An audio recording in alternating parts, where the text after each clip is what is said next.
target's swinging like crazy.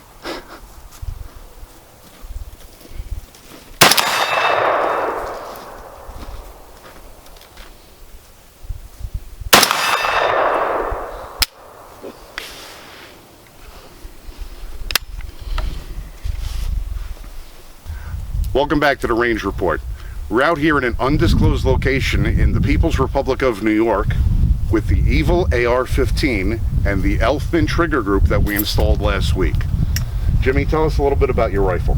So this is an AR-15 with utilizing an Anderson manufacturing blower receiver and a Red X Arms upper, complete upper with a 20-inch stainless steel bull barrel. We had to make it New York compliant, which is why we have this ugly looking little spur here, which is actually surprisingly comfortable, and a fixed A2 style stock. Up until the point where we put the Elftmann trigger in and the crossbar safety and the anti-drift trigger pins, there was no other modifications done to the factory trigger. And what did we estimate that weight was about? Yeah, 5 to 6 pounds. Yeah, we estimated the weight of the Mil-Spec Trigger between 5 and 7 pounds. It wasn't exactly crisp. There was a lot of travel, a lot of over travel. The wall was not a real sharp break to it, but we now have the Elftmann trigger in it. We're looking about a 1/8 inch reset, and that wall is just right on, dead on right there. There's no creep, no roll, nothing. It's a fantastic trigger. The installation video will be right after this. We just wanted to reintroduce this to you this time because last week we had some focus problems with the camera. What do you say? Want to go shooting? Good stuff. All right.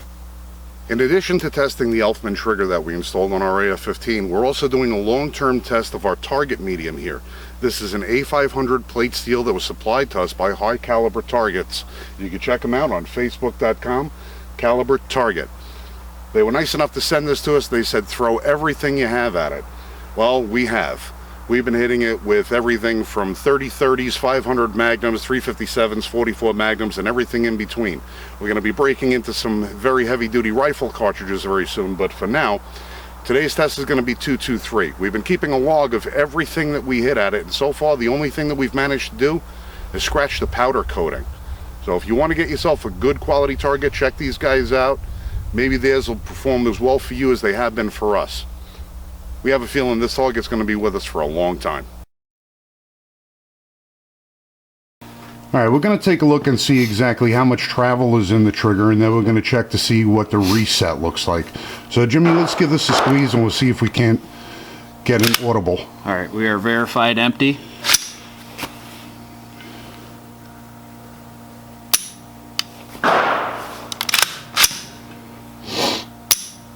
Alright, so we can see that there is a certain amount of travel before we hit that wall. Jimmy, why don't we reset that, squeeze the trigger, and with the trigger back, we'll reset the bolt so we can see how much travel it is going forward before we hit reset.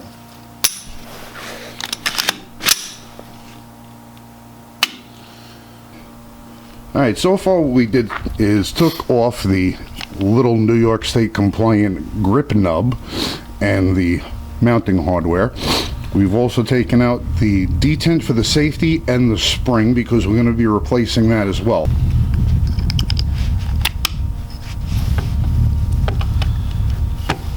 Alright, there's the first pin. Alright, first pin is out. And with that is going to come the hammer and spring.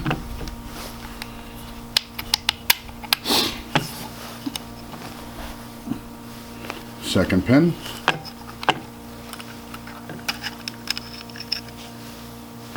And there's the trigger spring and sear assembly. And the next part that we're going to pull out is going to be the safety. Okay. Alright, so here are the parts that we're going to be installing today. We have our lower backing plate, which comes with the Elftmann trigger drop-in, and what it's designed to do is prevent the screws that are located on the bottom of the trigger from digging into the aluminum of the lower receiver. Along with that, we're going to be installing the Elftmann Tactical Crossbolt Safety that comes with a brand new detent. However, you do have to use your factory safety spring. And the last component we're going to be installing is the anti-walking pins right here. These are designed to replace your existing knockout pins so that this way that they have a positive lock and they provide all the support that this needs so it doesn't walk forward or back or have any lateral movement. So the installation is going to be relatively simple. Okay, first step, what we're going to do is we're going to put this floor plate in. You're going to put the large section towards the front. You'll see that lines right up. Can you see that, Frank? Yeah. Lines right up with the hole in the bottom that the trigger actually protrudes through.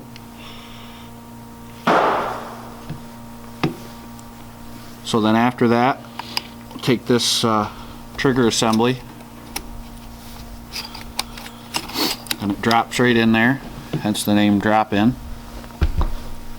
And then before you put any of the pins back in,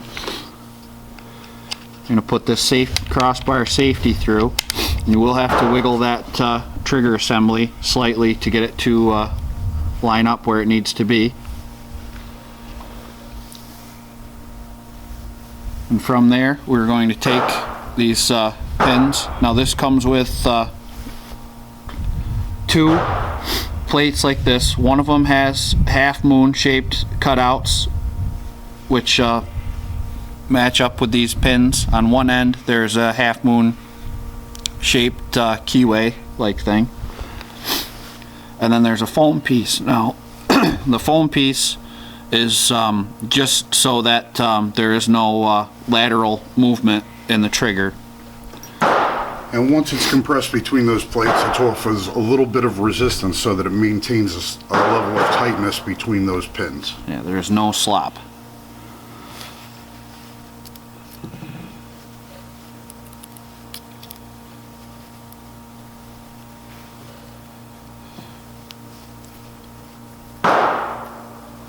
Now, lining these pins up may or may not be as easy as it appears. You may want to have a set of pins on hand that you could use to line the trigger up. But as you see with here, Jimmy was able to slide them right through.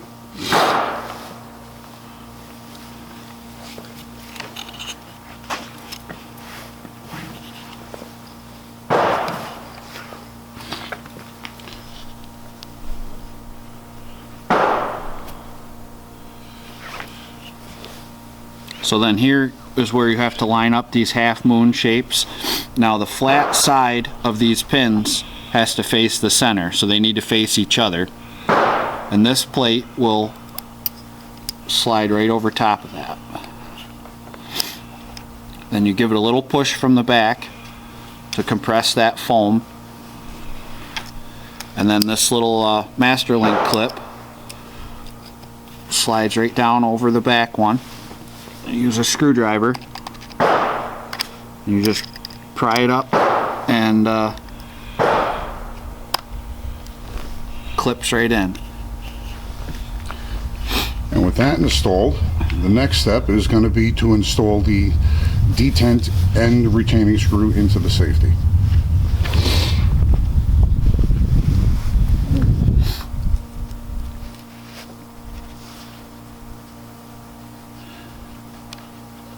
Now, because there's a keyway in the bottom of the safety that the detent must lock into, you have to adjust that detent and push it in with the pin so you have positive engagement.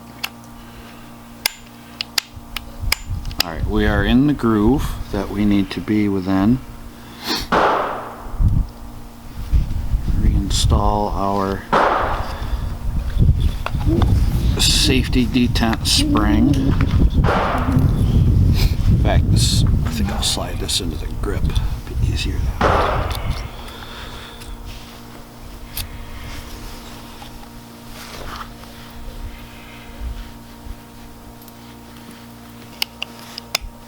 Now, safety won't turn on with the trigger not cocked back.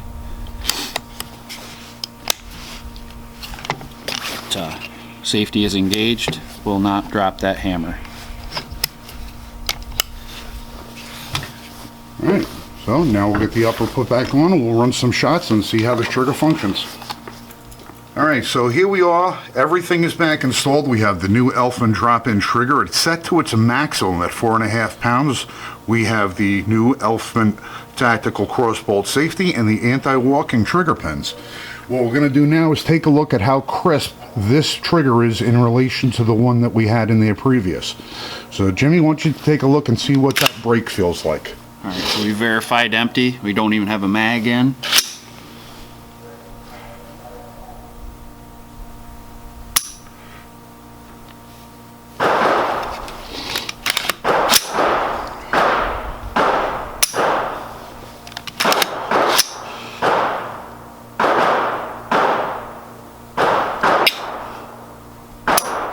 Wow. So we're looking about 1/8 inch of travel back to reset after it's in the firing position. Jimmy, what do you think of the brake? Is it crisp? There's nothing but brake. There's no play. There's no creep. There's nothing. It's just. Alright, all I want to do is just assess whether or not this trigger is any better than the one that came with it. I think it's a pretty much foregone conclusion that it is, but any excuse I have to let a couple of rounds down range, I'm going to take advantage of.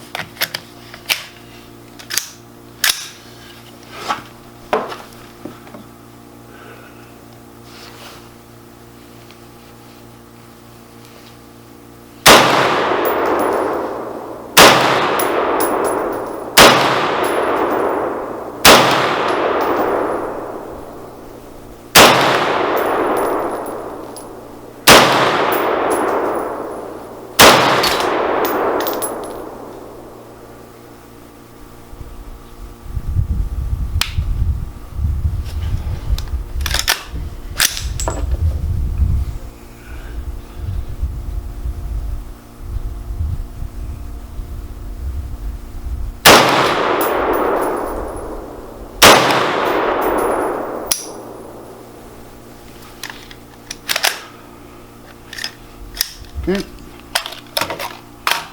Mags out, verified clear. I gotta tell you, there is absolutely no creep in this trigger whatsoever. This thing is just braking. As soon as you put the ample amount of pressure on it, it just goes. And there is no reset on this thing. It just feels as though it's just ready. It is absolutely crisp and clean. There is no creep, nothing. There are a lot of triggers on the market, but I got to tell you, Elftmann trigger, they nailed it with this one. All right, we're going to send a couple more downrange here. Yeah, the bitch getting old. Alternatives aren't so hot either, though. I noticed it. I went out to front sight and wore them. Did some shooting and didn't wear them.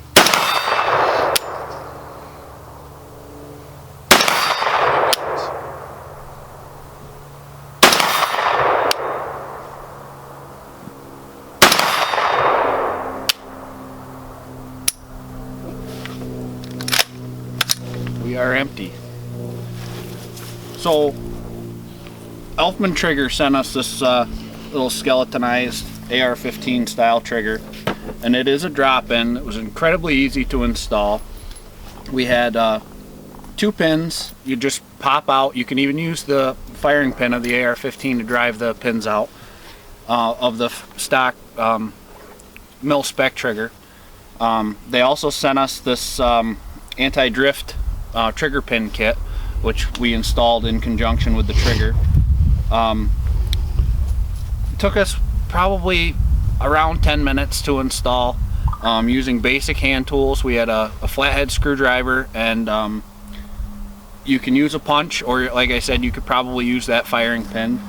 I would recommend also having a set of needle nose pliers, because these 2 pins have a bit of a keyway to them, so a half moon, say, if you will, and so they have to be lined up just right. And once they're in there and there's the tension of the trigger on them, you're not going to be able to turn them with your fingers. So I would recommend having a set of needle nose pliers.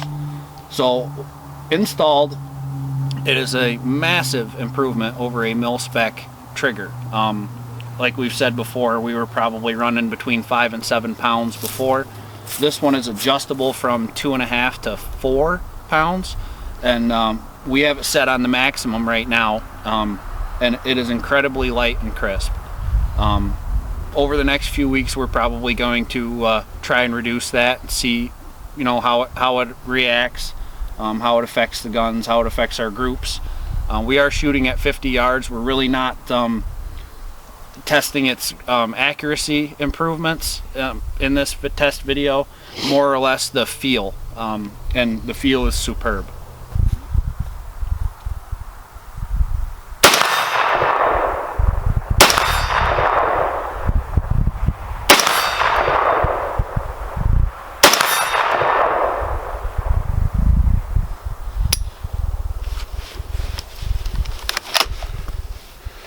And we're clear.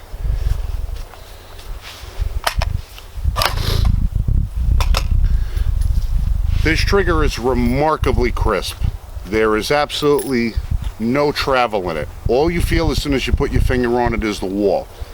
With a little bit of pressure, about 3.5 to 4 pounds, it breaks crisp and clean, and the reset is minimal, but yet it is excessively audible and tactile. You can feel that reset easily. Even if you were wearing gloves, I could see how you could feel that. And that flat face trigger just makes for the shortest stroke that you could possibly hope for. It's a fantastic addition to an AR platform. So at 50 yards and about 25 shots later, this is what our groupings look like. On the right, Jimmy's got about 15 rounds in a less than 1 inch group. Mine is on the left, 10 rounds in about the same.